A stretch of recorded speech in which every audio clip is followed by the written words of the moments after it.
तो मूवी के स्टार्ट में हमें एक मरमेड को दिखाया जाता है जिसको आर्मी वालों ने पकड़कर टैंक में बंद किया होता है। वो उनको मरमेड में बदलकर उन पर रिसर्च कर रहे होते हैं।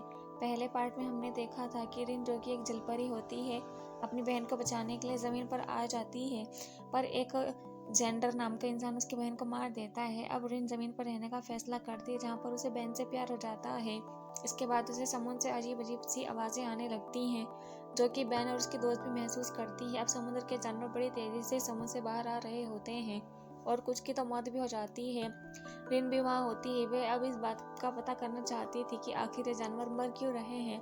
इसके लिए वह बहन और उसकी दोस्त के साथ अगले दिन समुद्र पर जाती है, जहाँ पर उसकी दोस्त उसको एक ट्रैकिंग डिवाइस लगाती है जिससे वो उसके लोकेशन का पता रख सके। अब वह जैसे समुद्र में जाती है, उसे एक मरी हुई मरमेड दिखाई देती है।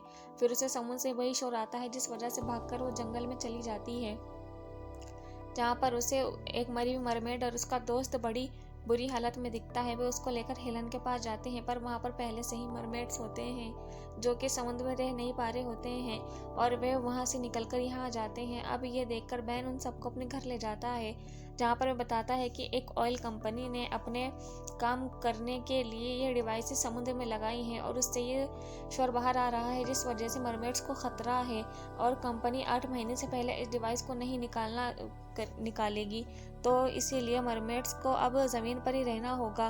पर यह मुश्किल था कि उनकी देखभाल कौन करेगा, क्योंकि वे हर थोड़ी देर बाद गुस्से में जाती हैं, एक दूसरे से लड़ती रहती हैं। अब रिन को बैन कार चलाना भी सिखाता है। यहाँ पर वे मछलियों का शिकार करते हैं। इधर रिन की बहन की बेटी के पीछे एक भेड़िया लग जाता है जिसको बैन और रिन सर्व करते हैं और वे उसको लेकर घर आ जाते हैं। अब रिन सबको समझाती है कि हम यहाँ किसी को नुकसान पहुँचाने नहीं आए हैं और वो उनका मछली मारने का हथियार भी तोड़ देती है। इधर बैन जेंडर से मिलता है और उससे लड़ना शुरू कर देता है। वह बोलता है कि मरमेड सभी के लिए खतरा है और वो किसी को भी नुकसान पहुंचा सकती हैं, जैसे कि उन्होंने मेरे दो पापा को मारा है। अब वह उनको मारना चाहता था और अपने पापा की मौत का बदला लेना चाहता था। बैन उन सभी को लेकर सीक्रेट जगह पर आ जाता है और इधर इनको दिखाया जाता है जो कि समुद्र से काफ़ी दिनों से दूर रहने की वजह से उसे ठीक से ब्रीथ नहीं ले पा रही थी। तो बैन और उसकी दोस्त एक वाटर टैंक में समुद्र का पानी भर देते हैं ताकि रैन उसमें जाकर आराम कर सके और रैन उसमें चली जाती है। फिर उधर बैन को दिखाया जाता है जो कि सपना देख रहा होता है और मज़े की बात यह होती है कि रैन भी वही सपना देख रही होती है, क्योंकि मरमेड्स को समुद्र में सपने नहीं आते, तो ज़मीन पर उसने पहली बार सपना देखा था। अब इधर बैन और उसके दोस्त को दिखाया जाता है जो कि मरमेड्स के लिए बड़ा सा घर और एक फिश टैंक भी ले आए थे और उन सभी की फेक आईडी भी बना दी थी उन्होंने। उसके बाद वे सभी उनको टाउन में घुमाने के लिए ले जाते हैं। यहाँ पर हमें एक मरमेड को दिखाया जाता है जो कि मिसिंग होती है। उसे जेंडर ने पकड़ा हुआ होता है और उसके साथ मिसबिहेव कर रहा होता है। वो उसको बोल रहा होता है कि तुम मुझे बाकी मरमेड्स का पता बता दो तो मैं तुम्हें जाने दूंगा। अब इस मरमेड्स को काफ़ी टॉर्चर कर रहा होता है। वह बोलता है कि मैं उन सबको मारना चाहता हूँ और मैं तुम्हें छोड़ दूंगा। अब ये मरमेड जेंडर की बात नहीं मान रही होती है। वह उसको बोलता है कि मैं तुम्हें जान से मार दूंगा, और क्योंकि वो काफ़ी ज़ख्मी थी और वहाँ से भाग भी नहीं सकती, तो वो उसकी बात मान जाती है और उसका साथ देने के लिए भी हाँ कर देती है। अब जेंडर उसे आज़ाद कर देता है। उसके बाद वे सबसे पहले रिन की बहन की बेटी के पास जाती है जो उसको बताती है कि उसकी माँ को एक इंसान ने मारा था। यह सुनकर वह काफ़ी गुस्सा होती है और वह रिन को भी अपना दुश्मन समझती है और इंसानों को मारना चाहती है। अब वह उसके साथ रिन और बाकी सभी को मारने के लिए तैयार हो जाती है। इधर हमें बैन को दिखाया जाता है जो कि जेंडर के पास आता है और उसको समुद्र में जाने के लिए बोलता है, पर वह उसको मना कर देता है। इधर जेंडर उसको दिखाता है कि वह मरमेड्स के लिए काफ़ी फिक्रमंद है, अब उनके ख्याल करने लगा है वह। फिर उसके बाद ये दोनों समुद्र में जाते हैं जहाँ पर वे ऑयल कंपनी के डिवाइसेस को देख लेते हैं और उनको डिस्ट्रॉय कर देते हैं। इसके बाद हमें रिन की बहन की बेटी को दिखाया जाता है जो कि उस दूसरी मरमेड के साथ मिलकर इन सभी को मारने आई थी। वह रिन के दोस्त को भी पकड़कर उस कश्ती पर ले जाती है और इधर हम देखते हैं कि जेंडर उस मरमेड्स को बहुत मार रहा होता है और बस वह अपने बाप का बदला लेना चाहता है, लेकिन वो मरमेड उसे कुछ नहीं कहता।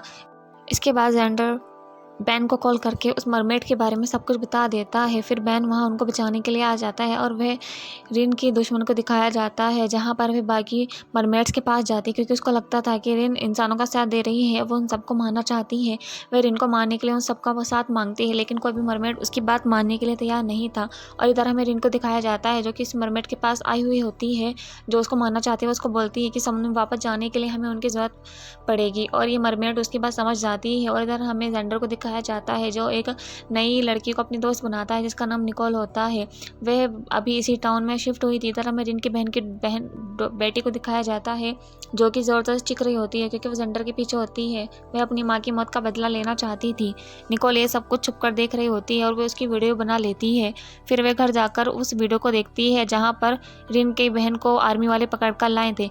निकोल बस जलपरियों के बारे में जानना चाहती थी। वह जेंडर को सीक्रेटली उनको फॉलो करने के लिए बोलती है। जब आर्मी वाले समुद्र से मछली पकड़ रहे होते हैं तो उनको जेंडर के बाप की बॉडी मिलती है जिनको रिन की बहन ने मारा था। अब पुलिस वाले बैन और जेंडर को पकड़ लेते थे क्योंकि जिस दिन जेंडर के पापा की डेथ हुई थी वह भी उसी बोट पर थे। और अब बैन रिन को बचाने के लिए पुलिस से झूठ बोल देता है कि उसने गलती से जेंडर के पिता को मार दिया था क्योंकि वे दोनों ही जानते थे कि उन्हें रिन की बहन ने मारा है। अब वे रिन और बाकी सबको बचाने के लिए झूठ बोल रहा होता है लेकिन पुलिस को उसकी बात पर यकीन नहीं होता। तो वे कुछ दिन इन्वेस्टिगेशन करने के लिए बैन को जेल में ही रखते हैं और इधर हेलन सभी मरमेड्स को लेकर पहाड़ों पर चली जाती है जहाँ पर पुलिस उन्हें देख ना सके। निकोल को आर्मी वालों ने भेजा होता है मरमेड्स पर नज़र रखने के लिए और उन पर रिसर्च करने के लिए। इधर रिन जब ये सुनती है तो वो निकोल के पास जाती है और बोलती है कि वह उसकी मदद करेगी और इसके बदले में उनको बैन को छोड़ना पड़ेगा। इधर वह रिन से डील कर रही होती है। इसके लिए रिन मान जाती है और वह बस बैन को बचाना चाहती थी पर निकोल इस बात को सीक्रेट रखने के लिए बोलती है जिस पर रिन मान भी जाती है। अब पुलिस वाले बैन को छोड़ देते हैं और बैन वापस से जाता है। बैन को ऐसा लगता है कि आर्मी वाले उन पर नज़र रखे हुए हैं पर बैन के दोस्त को नहीं पता होता कि रिन ने अपनी जान खतरे में डालकर उसकी जान बचाई थी। अब रिन अगले दिन लैब में पहुंच जाती है जहां निकोल और डॉक्टर्स उसके कुछ टेस्ट करते हैं बट रिन जल्दी ही वापस आ जाती है और इधर बाकी सब मरमेड्स भी पहाड़ों से वापस आ जाती हैं। इधर बैन को भी पता लगता है कि समुद्र में जो डिवाइसेस लगी हुई हैं और वो ऑयल कंपनी उसके पापा की है और वह चाहता है कि उनकी पार्टी से पहले वो समुद्र में जाकर डिवाइसेस को हटा दें और सभी मरमेड्स समुद्र में वापस जा सके। अब अगले दिन वे सभी मरमेड्स को लेकर कश्ती पर सवार हो जाते हैं। इधर बैन के पापा अपनी पार्टी ऑर्गेनाइज करने के लिए एक पार्टी रखते हैं और वह एक तेल से भरी हुई बोट समुद्र में भेजते हैं बट बैन के प्लान के मुताबिक और वह सभी मरमेड्स को समुद्र में भेजता है और सारी डिवाइसेस निकलवा देता है और तेल से भरी हुई कश्ती में आग लगवा देता है। उसके बाद बैन और उसके दोस्त पार्टी में वापस आ जाते हैं। इधर रिन की बहन की बेटी जेंडर की बोट पर आ जाती है और वह उसको मारने लगती है। इससे पता लगता है कि वह बाकी मरमेड्स के साथ समुद्र में नहीं गई थी बल्कि वह तो जेंडर को मारने के लिए उसकी कश्ती पर आ गई थी। अब उससे बचते हुए जेंडर से एक गैस का पाइप लीक हो जाता है जिससे पूरी कश्ती में आग लगने लगती है।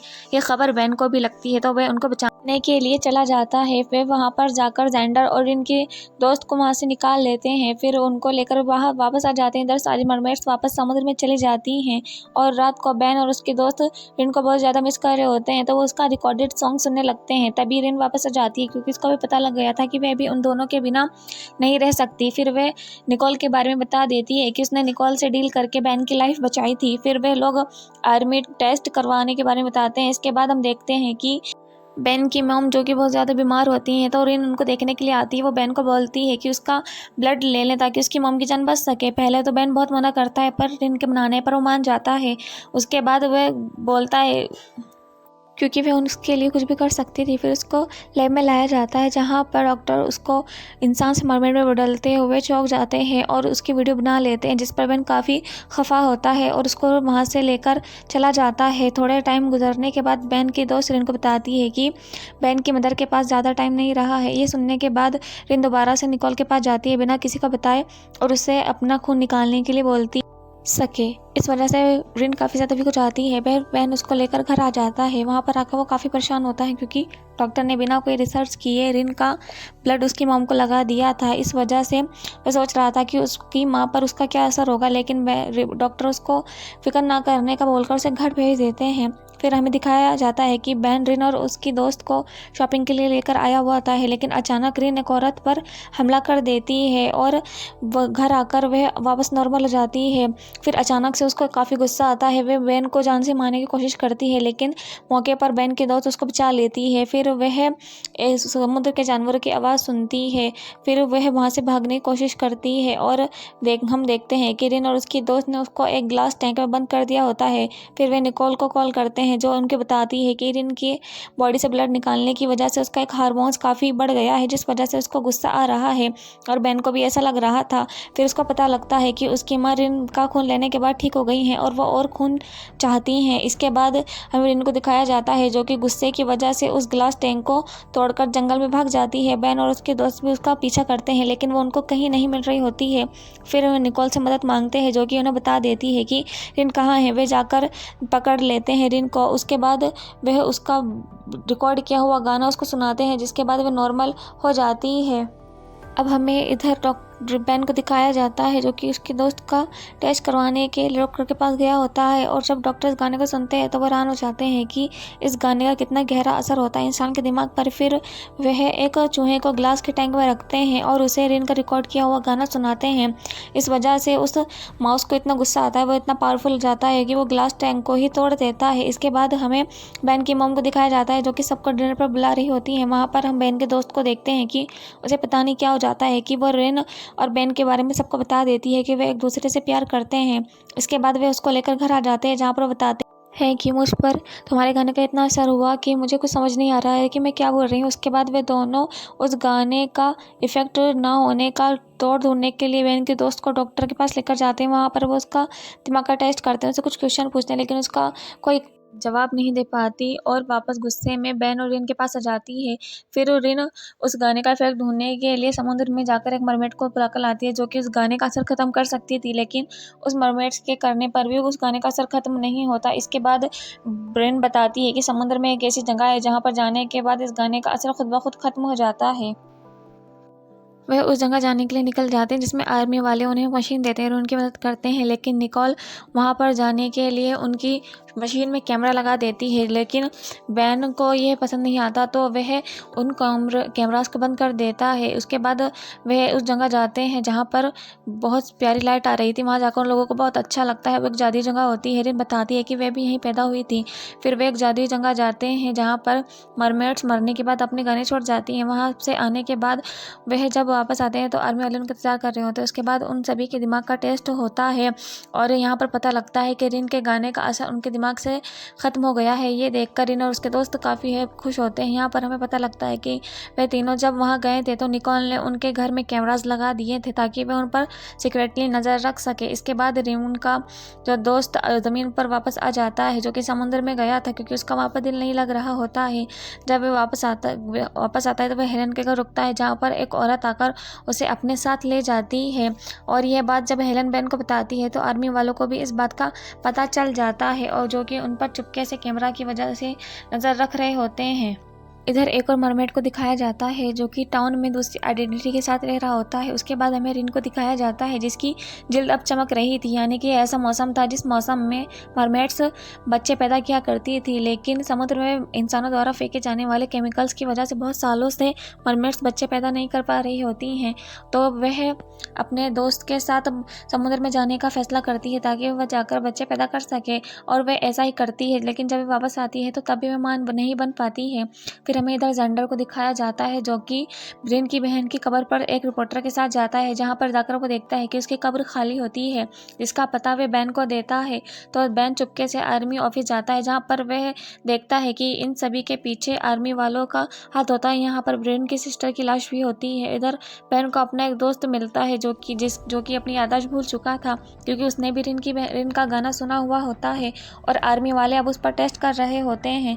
इधर हमें रिन को दिखाया जाता है जो कि बैन उसको बताता है कि वह उसी परिवार से है जिस परिवार के आदमी ने बाकी मरमेड्स को मारा था क्योंकि उन्होंने उसकी बीवी को मारा था।